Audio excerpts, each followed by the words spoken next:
नमस्कार दोस्तों। आज देश में नहीं विदेश में भी चर्चा, विश्व में चर्चा हो रही है कि चाइना जो है वो पुलिसमैन बनना चाह रहा है। पुलिसमैन का मतलब होता है कि हुकूमत करना, और वह हुकूमत को ज़बरदस्ती करना चाह रहा और कर भी रहा। और ख़ास करके भारत के परिप्रेक्ष्य में ही नहीं, चाहे वो जो भी साउथ एशिया के कंट्रीज़ हैं उस सब जगह हुकूमत करना चाह रहा है। जैसे ब्रिटिश ने, अंग्रेज़ों ने 1947 के पहले तक लगभग विश्व के सभी देशों में किया था। और कहा भी जाता था कि ब्रिटेन में कभी सूर्य नहीं डूबता। इसका अर्थ यह होता है कि उसका विश्व में कोई ऐसा देश नहीं था जिस पर वो शासन नहीं कर रहा था। उसी तरह से चाइना जो है वो साउथ एशिया कंट्री में भी करना चाह रहा है। उसका उदाहरण मैं आपको देना चाहता हूँ। अभी जो बांग्लादेश में जो तख्ता पलट हुआ, उसमें चाइना का बहुत बड़ा भूमिका माना जाता है। अमेरिका को तो इसी बदनाम किया जा रहा है। और एक कहावत भी है, बिहार में भोजपुरी में भी कहा जाता है कि मुन्नी बदनाम हुआ संजीवन तेरे लिए।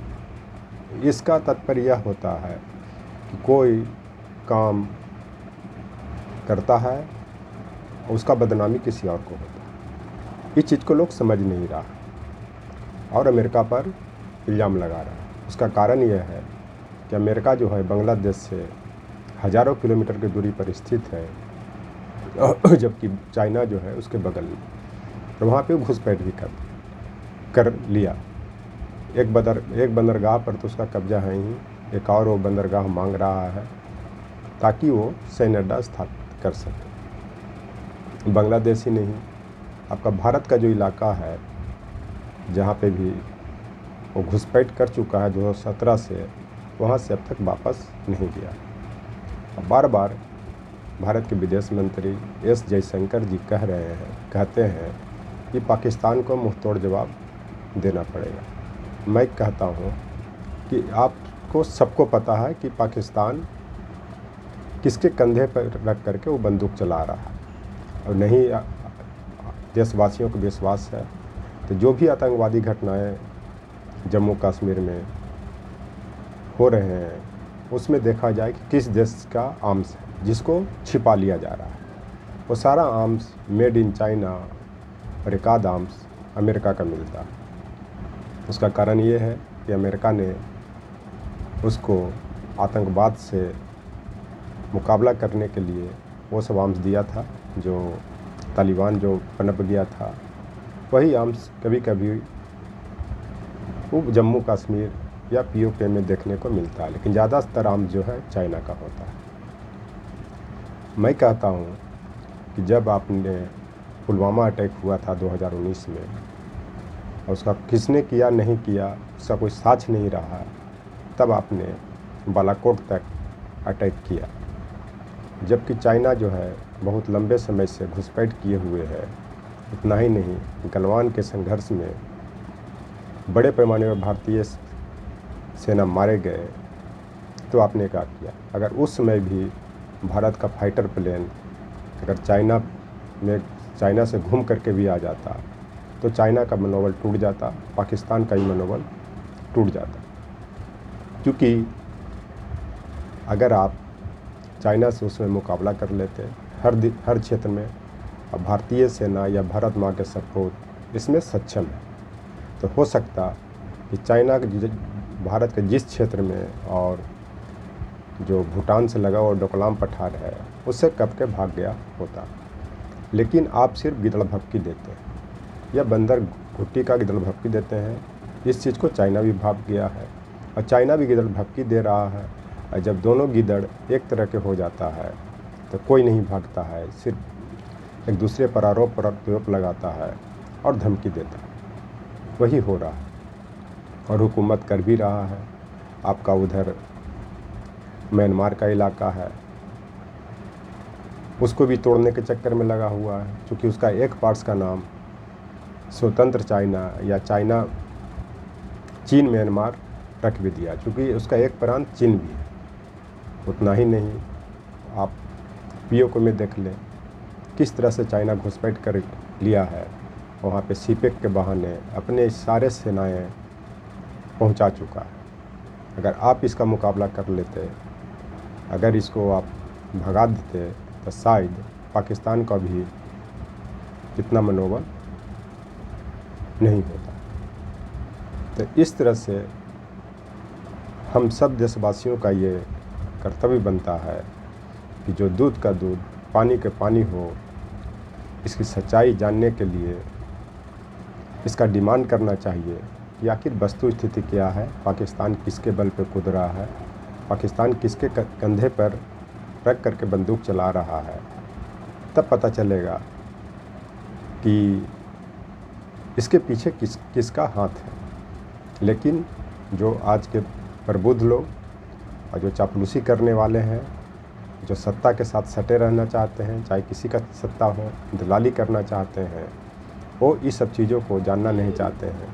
बस उनका ये होता है कि उसका काम जो है वो किसी तरह भी निकलते रहे, उसका काम आगे बढ़ते रहे, ताकि जो सरकार के लोग हैं या सरकार में शामिल लोग हैं या शासन प्रशासन है, उसको डिस्टर्ब नहीं करें। क्योंकि देश का ये इतिहास रहा है, जो सही नीतियों का विरोध किया है वो तो ये मार दिए जाते हैं और पीड़ित किए जाते हैं, या तो फिर उनको इस तरह के बना दिया जाता है कि आर्थिक दृष्टि से इतना कमज़ोर हो जाता है कि उसकी डेथ हो जाती है। आप नेपाल में भी देख लें कि नेपाल में किस तरह से चाइना घुसपैठ किए हुए है, और उसके इशारे पर आपका जो भारत का लिपू लेक, कपिल धारा और एक और कोई क्षेत्र है, उसको अपने नोट पर भी दिखा चुका है। तो मैं यह कहना चाहता हूँ कि अगर चाइना को मुंहतोड़ जवाब दिया जाए तो शायद पाकिस्तान भी कंट्रोल हो जाए, और उसका जो हुकूमत करने की जो आदत है वो सदा के लिए समाप्त हो। क्योंकि सबको पता है कि अगर कोई चाइना से मुकाबला कर सकता है तो भारत है, भारत उसमें सक्षम भी है। और 1962 के बाद जो भी युद्ध हुए उसमें पाकिस्तान को भी मुंहतोड़ जवाब दिया गया कि भारतीय सेना लाहौर तक पहुंची। उस समय के प्रधानमंत्री स्वर्गीय लाल बहादुर शास्त्री थे 1965 में।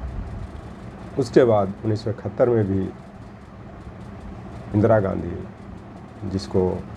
जिनके बारे में कहा जाता था दुर्गावती कहा जाता था, दुर्गा कहा जाता था, लक्ष्मीबाई की उपमा दी जाती थी, जिन्होंने पाकिस्तान को मुंहतोड़ जवाब दे करके उसको खंडित किया और बांग्लादेश बनाया। क्योंकि उस समय के इंटेलिजेंस ब्यूरो भी बहुत मजबूत थे और सही के सही बात करते थे, क्योंकि पता था कि अगर बांग्लादेश को नहीं तोड़ा गया तो आपका बंगाल, बिहार तक घुसपैठिए आएंगे और आतंकवाद के रूप में बहुत बड़े पैमाने पर तो भारत को नुकसान करेंगे, आतंकवादी बनेंगे, जैसे आपका जम्मू कश्मीर में भरा हुआ।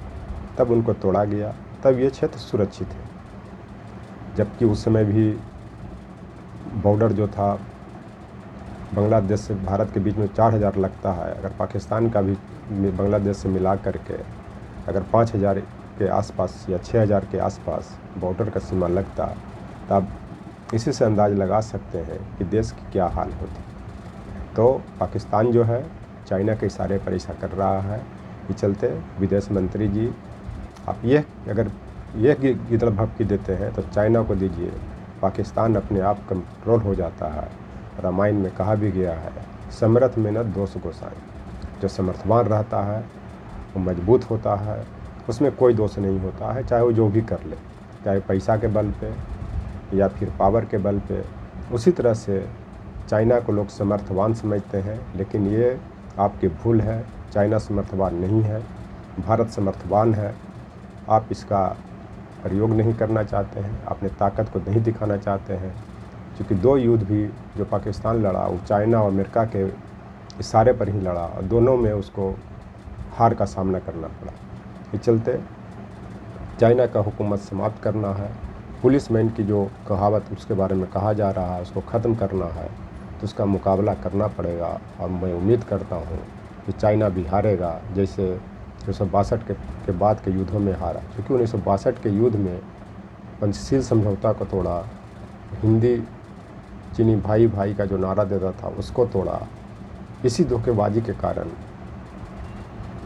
चाइना ने भारत पर 1962 में अचानक आक्रमण करके बहुत से क्षेत्र पे आया था, जो अभी तक नहीं गया है, जो अक्साई चीन का है। तो मैं कहता हूँ अभी अक्साई चीन तो छोड़िए विदेश मंत्री जी, जो भारतीय सेना 52 पेट्रोलिंग पॉइंट पर पेट्रोलिंग करने जाता था उसको मुक्त करवाइए, और जो ज़मीन पर कब्जा करके बैठा हुआ है उसको मुक्त करवाइए, तभी चाइना का हुकूमत समाप्त होगा।